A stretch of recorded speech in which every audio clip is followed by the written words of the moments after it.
नमस्कार। एक बार फिर आप सभी का स्वागत है। आज हम कक्षा 10वीं की पाठ्य पुस्तक वासंती का पाठ 6 पढ़ेंगे। पाठ 6 है हमारा सूखी डाली।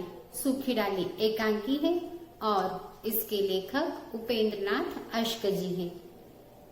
प्रस्तुत एकांकी का उद्देश्य एकल परिवार की अपेक्षा संयुक्त परिवार को श्रेष्ठ बताना है। इन्हीं दो आदर्शों के बीच द्वंद्व द्वारा इस एकांकी को प्रस्तुत किया गया है। दादाजी संयुक्त परिवार के हिमायती हैं और बेला एकल परिवार की, परंतु दादाजी अपने आदर्श उस पर थोपते नहीं और बेला को संयुक्त परिवार का महत्व पारिवारिक परिस्थितियों को नियंत्रित करके समझाते हैं। तो आइए अब हम पढ़ते हैं सूखी डाली एकांकी। सूखी डाली एकांकी में 3 दृश्य हैं और पात्र परिचय इस प्रकार है। कर्मचंद, परेश, भाशी, मल्लू, दादाजी, बेला जो कि छोटी बहू है, छोटी भाभी जो कि बेला की सास और इंदु की माँ है, मंझली भाभी, बड़ी भाभी, मंझली बहू, इंदु, रजवा और पारो। तो सबसे पहले पहला दृश्य, एकांकी की शुरुआत बड़ी भाभी और इंदु की बातों से शुरू होती है। बड़ी बहू कहती है, इंदु से क्या हुआ? क्या कह दिया छोटी बहू ने जो इतनी बिफरी हुई हो?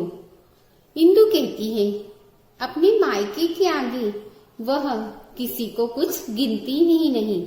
हम तो उसके लिए मूर्ख, गंवार, असभ्य। उसने मिश्रानी को काम से निकाल दिया है। उसका कहना है कि उसे काम नहीं आता है।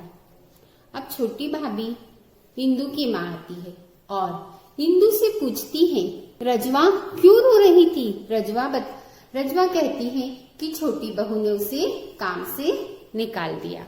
बड़ी बहू कहती है कि छोटी माँ की छोटी बहू को हमारा खाना, पीना, ओढ़ना, पहनना, हमारे पड़ोस से सभी बातों से उसे घृणा है। मंझली बहू जिसे हंसने की बहुत ही आदत है, वह हंसते हुए आती है और बताती है कि छोटी बहू ने फर्नीचर अपने कमरे से बाहर निकालकर फेंक दिया। परेश ने समझाया परंतु उसने उसकी एक न सुनी और उससे अंग्रेजी में गिटर पिटर करके उसका मुंह बंद कर दिया और सारा सामान बाहर फेंक दिया। छोटी बहू की जबान ही है या कतरनी? इस पर इंदु कहती है, बस जबान ही जबान है, काम का कहो तो 100 नाग भौं चढ़ाती है। दादाजी ने 4 कपड़े धोने को कहा था, वे पड़े गुसल खाने में गल रहे हैं। अब दूसरा दृश्य शुरू होता है।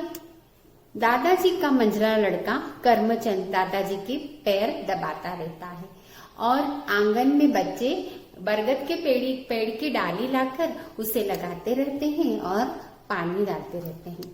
इस पर वो करमचंद चिल्लाकर कहता है कि शोर मत करो, अभी खाना खाकर आए हैं, आराम करने दो। दादाजी कहते हैं, बरगद की पूरी डाली लाकर आंगन में लगा दी है और उन्हें पानी दे रहे हैं। वे नहीं जानते कि टूटी डाली पानी देने से नहीं पनपती।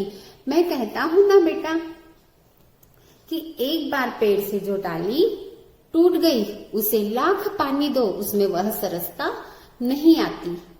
और हमारा परिवार भी बरगद के इसी महान पेड़ के समान है। कर्मचंद कहता है, शायद इस पेड़ से एक डाली टूटकर अलग हो जाए, शायद छोटा अलग हो जाए। छोटी बहू को कष्ट है।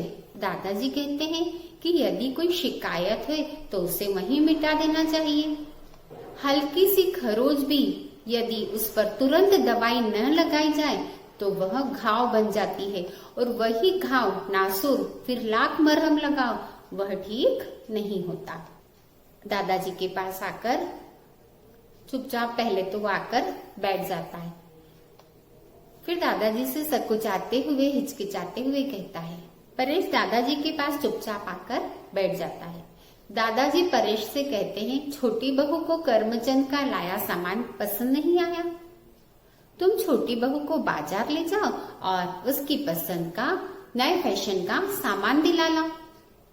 परेश दादाजी से हिचकिचाते हुए कहता है कि उसका मन यहाँ नहीं लगता।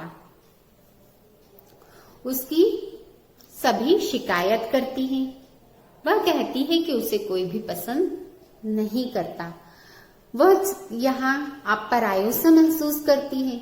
वह आजादी चाहती है। वह अपनी गृहस्थी अलग बसाना चाहती। दादाजी परेश से कहते हैं कि बेटा, मेरे जीते जी यह असंभव है।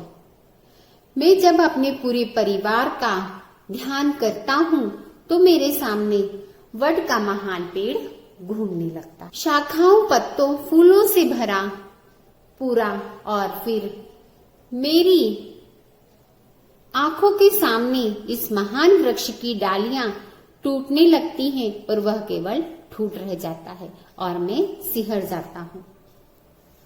तुम चिंता न करो, मैं सबको समझा दूंगा। दादाजी इस प्रकार परेश को समझाते हैं। दादाजी रजवा को बुलाते हैं और कहते हैं कि छोटी बहू को छोड़कर सबको मेरे पास भेज दो। सब आते हैं। दादाजी सभी को समझाते हैं कि बेटा, यह कुटुंब एक महान वृक्ष है। हम सब इसकी डालियां हैं। डालियों में ही पेड़ है और डालियां छोटी हो या बड़ी, सब उसकी छाया को बढ़ाती है। मैं नहीं चाहता कि कोई डाली टूटकर अलग हो जाए। तुमने सदैव मेरा कहना मानते रहे हो। बस यही बात मैं कहना चाहता हूँ। मैंने सुन लिया कि किसी ने छोटी बहू का निरादर किया, उसकी हंसी उड़ाई, उसका समय नष्ट किया, तो इस घर में मेरा नाता सदा के लिए टूट जाएगा। और वे इंदु और मंझली बहू को विशेष तौर पर समझाते। तीसरा दृश्य शुरू होता है।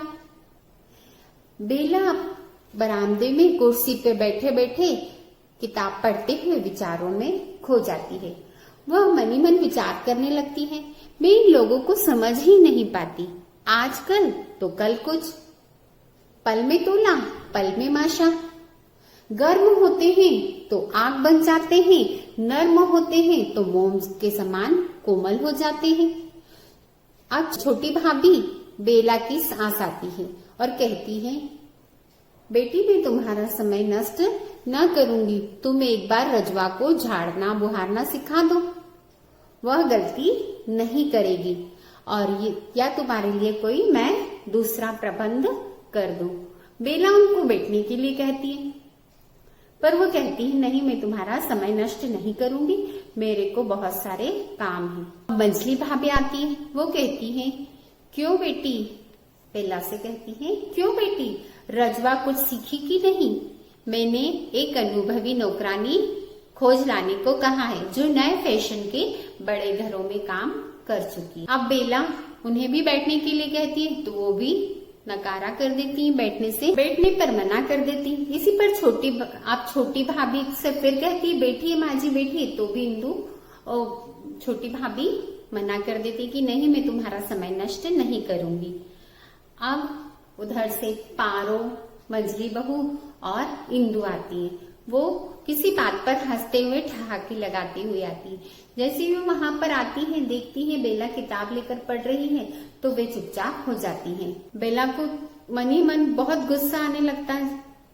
अब वे दोनों भी वहां से चली जाती है। कहती, यदि दादाजी ने सुन लिया तो हमें दादाजी डांटेंगे, उन्होंने विशेष तौर पर हमें मना किया था। और वे सब वहां से चली जाती है। बेला बहुत दुखी हो जाती है। और जब परेश आता है तो वो कहती है कि मुझे कुछ समझ ही नहीं आता यहाँ के लोग कैसे हैं। मेरे आने पर चुप हो जाते हैं, पहले हंसी ठहाके लगाते रहते, मेरे आने पर हंसते नहीं है, चुप हो जाते हैं। मैं आती हूँ तो खड़े हो जाते हैं, मुझसे कोई बात नहीं करता, मुझे कोई काम नहीं करने देता, जैसे मैं यहाँ की बहुत बड़ी हूँ। परेश कहता है, मुझे कुछ समझ ही नहीं आता, जाने तुम क्या चाहती हो। परेश वहां से चला जाता है।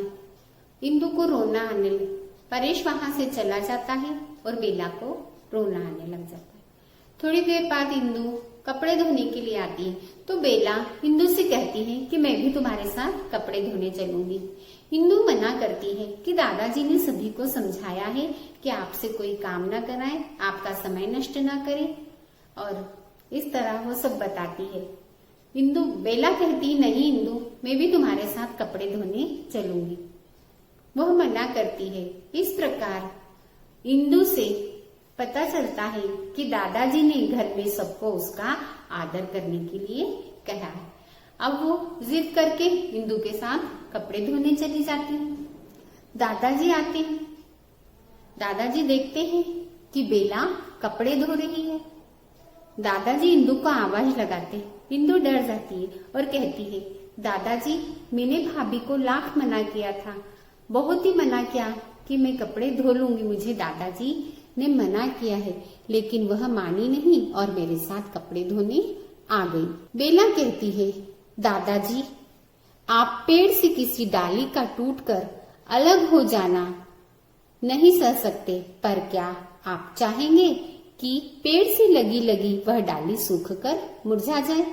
और इंदु का गला भर जाता है और वह सबके साथ मिलजुल कर रहने लगती है। हमने देखा कि सूखी डाली एक आदर्श एकांकी है। दादाजी किसी पर अपने विचार थोपे बिना और पारिवारिक समझौते के द्वारा बेला को समझा देते हैं और संयुक्त परिवार का बड़ा ही महत्व है। बेला का काम आपस में बांट लेना दादाजी के कहने पर यह बुजुर्गों के सम्मान को दर्शाता है।